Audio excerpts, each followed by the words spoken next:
దేవుని వాక్యం ఏముంది? ఆయన చిత్తాన్ని నువ్వు తెలుసుకోవాలంటే నువ్వు మారాలరా. నీ మనసు మారాలరా. లోకం మీద ఉన్న నీ మనసు, పాపం మీద ఉన్న నీ మనసు, మనుషుల మీద ఉన్న నీ మనసు, లోకపు ఆశల మీద ఉన్న నీ మనసు మారి నువ్వు రూపాంతరం చెందాలి. నూతనం కావాలి. నూతనమైతే, రూపాంతరం చెందితే, మనసు మారితే అప్పుడు ఆ దైవ సంకల్పం ఏంటో నీకు తెలుస్తుంది. ఆ దైవ సంకల్పం ఉత్తమమును అనుకూలమైంది నీకు. అందులో నువ్వు వేసే ప్రతి అడుగు ఆనందంగా ఉంటుంది. అందులో నువ్వు నిలిచిన ప్రతి స్థలం ఫలభరితంగా ఉంటుంది.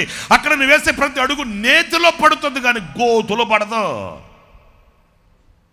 ఎందుకు ఈరోజు నా గుంట కుక్క నీడు తాగడం, వేసిన ప్రతి అడుగు గోతులో పడితే అల్లాడిపోతూ తల్లడిల్లిపోతూ ఇరుకుల్లో, ఇబ్బందుల, కష్టాల్లో, నష్టాల్లో, వ్యాధుల్లో ఈరోజున ఆరిపోయిన దీపంలాగా ఉండడానికి గల కారణం దైవ చిత్తాన్ని విస్మరించిన ఏ పుష్పం కూడా వికసించదు, ప్రకాశించదు, పరిమళించదు అనే విషయాన్ని మీరు గుండెల్లో దాచుకోవాలి.